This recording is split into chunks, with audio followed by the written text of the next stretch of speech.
Nawala man ang dati niyang pwesto, ngayon ay nagbabalik sa mas magandang lugar at mas pinasarap na iba't ibang klaseng fried rice. Katulad nga nitong mga bestseller nila na Emperor Fried Rice, Adobo Fried Rice at Crab Rice. So, kaya ginagalingan talaga namin, nag-work hard kami.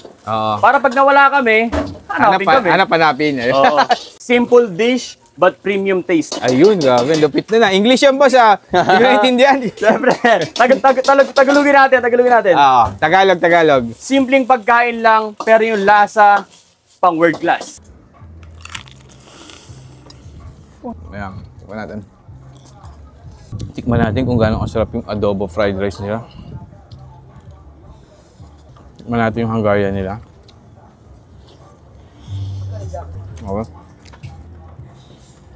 Hello, boss! Nandito ka lang pala! Boss, nawala ka sa C6 eh. Kaya nga hinahanap kita sa sisig, di ba? Ayun yung yung Emperor Fried Rice, yes, yung malupit. Boss, tama ka. Gusto ko matikman, boss, yung Emperor Fried Rice. Sige, boss, yung pinakamalupit. Papatingin ko na sa'yo. Oh. Yung bestseller namin ng Emperor Fried Rice. Ayan ba yung boss? Ayan ba yung pinaka-special? Yes, boss, ito yun. Ano yan, boss? Ba't kulay yellow yung kanin? Kulay green to, boss. Kulay green ba? Oo. Ba't kulay green yan, boss? Special to, boss. Secret lang. Hindi namin sinasabi ba't ganito yung kulay. Ayun. Ito, boss, yung pinaka-large natin, pinakamalaki. Opo, ito yung 190. Ayun. Saan nga dati nakapwesto?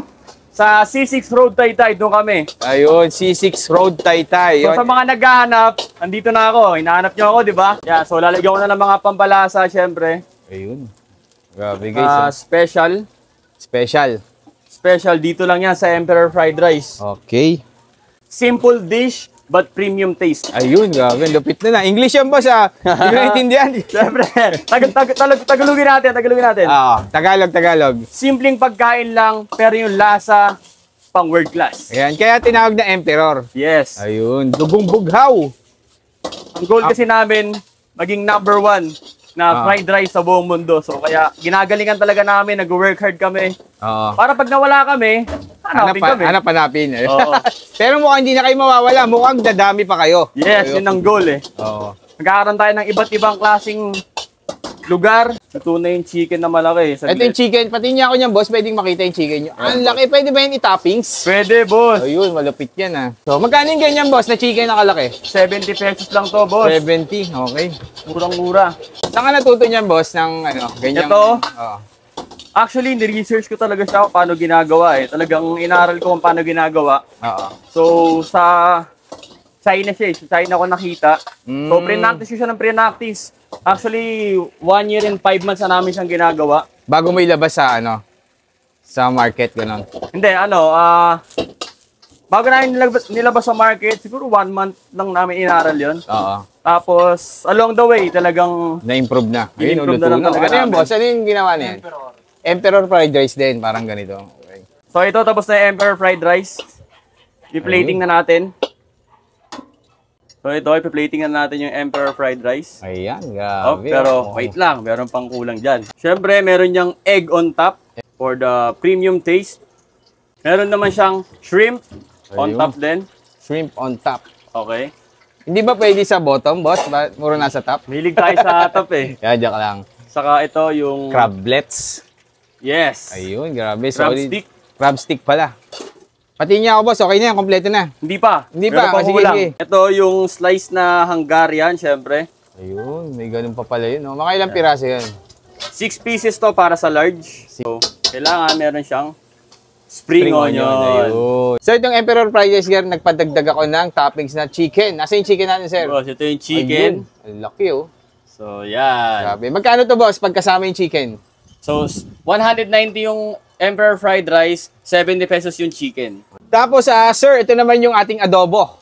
Yes, ayun, boss. Okay na yung adobo. Nag-ulam talaga yun. Ayun. Tapos, ito yung toppings niya. Toppings po, adobo. Ayun, spring onion. Bali, magkano naman po yan? Yung large po nito is 100 pesos. Yung small is 70 pesos. Grabe, ang mura. Kasama na yung toppings? Yes, kasama na po yun. Kaya sulit na po yung 100 mo dyan or yung 70 mo dyan. Ito naman, sir. Ano naman to? Boss, ito naman yung crab fried rice. Isa rin ito sa bestseller namin. Yun. Sige nga, plating natin yan. Uy, crab fried rice. Crab fried rice. Anong toppings yan, boss? Meron din tong crab stick, syempre. Crab stick. Yep. Ayun, crab stick. Crab stick on top. And then meron din siyang Crab paste. crab paste. Ayun, bro. Sarap niyan. Meron din siyang egg, syempre. Ayun. Sarap to ah. Tapos ang toppings nito ang ating crab rice ay, ayan, napili natin Hungarian. yung Hungarian. Syempre, mainit-init pa. Ayun, Yan, solid. Grabe, guys. Yan na yan, isang piraso po. Isang piraso Okay for 70 pesos. Sir, tanong ko na lang, saan po ba exact location nyo and anong oras kayo nagbubukas? So, dito kami sa Angono Rizal sa may Hillsdale Summit. Pwede nyo rin i-waste Emperor Fried Rice. Nag-open kami 5 PM to 2 AM. So yung mga ka-food trip, ito, napadayo na tayo dito sa Emperor Fried Rice. Dito yan sa Angono Rizal, guys. Hillsdale Subdivision. Pwede nyo i-waste yan. Cafe in the Sky, no? Ang i-waste natin. Pag pupunta kayo dito, katapat na katapat lang sila. So dito, guys, nagsiserve sila ng iba't ibang klaseng fried rice na, sabi nga nila, simple lang pero, premium ang pagkakagawa. Ayun. So, 70 pesos to 190 pesos yung presyo ng mga fried rice nila dito. Ito yung pinakamahal nila, guys, yung 190 pesos yung Emperor fried rice nila. Tapos sa toppings, bahala na kayo kung anong gusto nyo piliin. Marami pagpipilian doon. Ito, pinili natin yung Hungarian and chicken. Tikman muna natin, guys, yung chicken nila. Ito, grabe yung chicken nila dito, guys. So, ang laki, oh. Tikman natin yan. Ang kumerso. Grabe. Ang lutong. Tapos ang juicy ng loob. Parang mapapaisa ka pa. Tapos, sasamahan mo ng Emperor fried rice nila. So, ito yung pinakamalapit sa kanilang fried rice, guys, yung Emperor. Yan. Pinaka-special nila. Ang daming toppings. So, may itlog, may sausage, may shrimp. Ayan. Tignan natin. Ang sarap nga, grabe. Sobrang lasa niya. And then, hindi siya hindi maalat pero ang linamnam, guys. Ang sarap na pagkakagawa nitong Emperor fried rice na to. Panalo. And then, siyempre, ang paborito ng mga Pinoy, adobo fried rice, yan. Tapos may konting tapa sa ibabaw. Ito, medyo mura lang to, wala pa tong 100 pesos. Pero, ang dami ng serving nila. Tikman natin kung gaano kasarap yung adobo fried rice nila.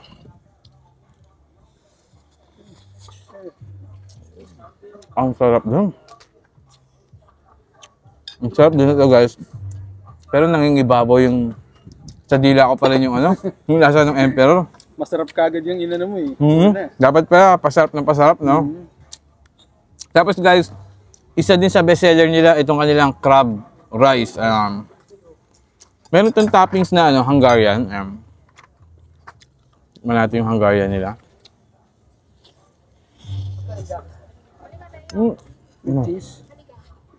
May cheese sa loob.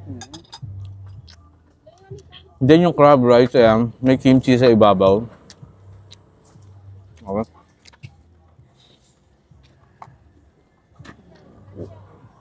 Ang sarap din ito. So, halos lahat ng tatlo, masasarap pero nang ibabaw talaga yung Emperor. So ito nga pala, guys, yung dating nasa C6 sa Taguig, nawala sila doon and then dito na sila lumipat. Tingin ko permanent na yung pwesto nila dito. Napakaganda ng place dito, lalo na paggabi, maraming ilaw dito. Ang ganda, pasyalan talaga to. Kaya kung gusto niyo pumunta dito, 5 PM onwards open na sila. Ayan, tikman ulit natin ang Emperor fried rice. Ito, kahit di ka na mag-toppings dito, guys, kasi malasa yung kanin, tapos ang dami na rin nakalagay na mga toppings na, ayan, yung kasama ng Emperor. Sarap.